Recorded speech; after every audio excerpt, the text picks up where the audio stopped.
Kam jirtu Oromoo nagaa keessanii fayyaa qabdu wal jalaa babbanne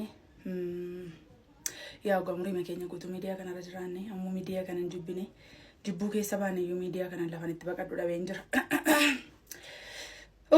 Keessumaa ammoo hojiin koo miidiyaa kanarra nan fidu ta'e inuman baqadha bakka miidiyaa kanarra inuman baqadha nama miidiyaa kanas jibbeera jechuudha.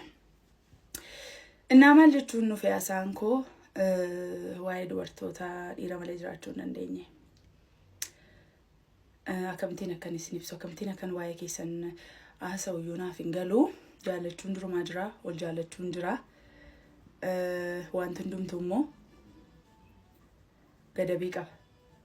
Isin galeeraa Oromoo. Daangaa mataasaa sarara mataasaa danda'e tokko qaba. Yoo arra jaallanne boru hin jibbinaa. Yoo arra jaallatamnes boru hin jibbamnaa. Kun birqis dinqis miti. Amanamaan ana qofaadhanne jedhe Yesuus Kiristoosidha. Wanti hundumtuu wanti amma du'a garasiitti itti fufinsa qabu jaalala Yesuus Kiristoosidha. Kana Yesuus Kiristoostu dubbate. Anaaf isintu dubbate miti jechuudha. Innaamee Oromoo. Dhiiran kaleessa baree gara jireenya kootii dhufe yoo na dhiisee maal isaatu na ajaa'iba. Birqeedhaayi. Dhiistanii beektanii sinna umurii makeessan guutuu jaallattanii jaallatamtanii beektanii jaallatamtanii taayimiitee tokko sin tamachee achi immoo jibbitanii beektanii sin jireenya keessan itti fuftanii beektanii yoo warra namni kaleessa sin jaallatu sin barbaadu tokko bakka naan barbaadu yoo jedhe maal Oromoo mirgadha abbaan barbaade sa'aatii barbaade nu jaallate sa'aatii barbaade kun jibbuuf mirga guutuu qaba dirqama mini walitti erga dhufe reeleeshinii tokko keessa erga galee ko waliin gammachiisne waliin taane waliin tamachaane taanaan ilaaf laameedhaan karaa nagaa nama jireenya isaa geggeeffachuu danda'ama. Oromoo dirqamaan na wajjin ta'ee umrii kee guutuu na faana jiraadhuun ko hin jiru biyya lafaa kanarra beektanii isini dhiira zakaleessa gara jireenya kootii ergan waamee challenge godhee dhufe adda nagee na dhiisee deemu mini maatiin irraa dhaladhee guddadhe sin beennu sin barbaannu tunaan jedhanii sekeendii tokko dhaabadhee kan itti yaadne waan beektanii dhugaama waaqayyoo isanitti jilbeenfadhuun isinitti maani maali rakkisa abbaan barbaade boolla galuu dhala namaa naganuu miniiti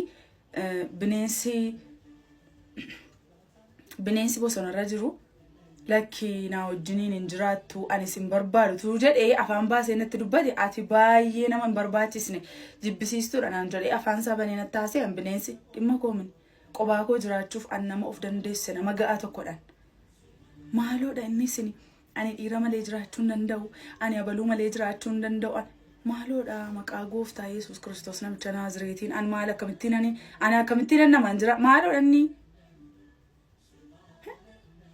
nangaddisiistanii mana misni gadduufaa danda'amni namoota sababa namootaan miidhamni hamaan isinirra ga'e yookiin immoo abaluuf maldheen akkas ta'ettan abeeta goota taatan birqee dinqii.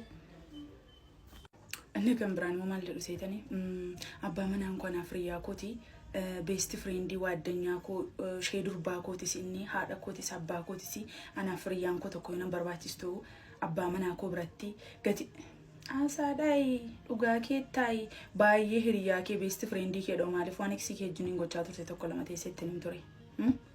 Irrasii darbasii wajjiniin jiraata hiriyaa durbaa kee dhatee jennaan akka sana dhatee jennaan maaliif waanuma hunduma isaa isa eegsii kee wajjiniin gochaa turte guyyaatii gara guyyaatti wajjiniin haasoftee wajjiniin enjoy gootuun irree waanuma hin jirre filsifinnaan maal godhaa Oromoo haasaan maal godhaa.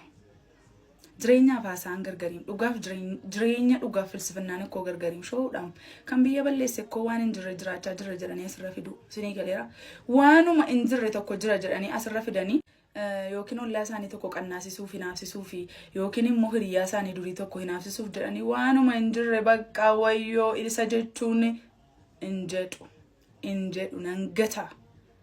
Herreguma isa kamiin abbaan mana hiriyaa koo maaloo koo jireenya koo naa taanaaf waa'ee maaliif eessaa dhufeedha Oromoo dhugaama waaqayyoo isa jiraataan isinitti himaa nan gataayi raba geetaa Yesuus Kiristoos innaa kanaa inni itti aanu ijoolleen durbaa hiriyaa baafadhaa beesti friendii qabaadhaa dubartii waan hundumaa kan itti mattan isinii galeera yoo inni isinitti balleesse kan itti mattan waan inni isiniin jedhe kan itti mattan isinitti kakachaa jira ta'ee jennaan waan tokko isiniin jechaa jira ta'ee jennaan itti madhaa zirzirri godhaati isinii galeera hindu inaafi dhiiraaf hindu'amu dhala namaaf du'i wanti jedhamu tokko dhalateeyyuu biyya lafaa kanarra hin jiru jireenyi immoo itti fufa. Waaqayyo immoo gaariidha. Jireenya keenyaafis ta'u Kiristoos Iyesuus karaa biraa nu kiisuu danda'a. Jireenya keenyaaf Waaqayyo furmaata mataasaa danda'e hin qaba. Dirqama miti abbaan mana.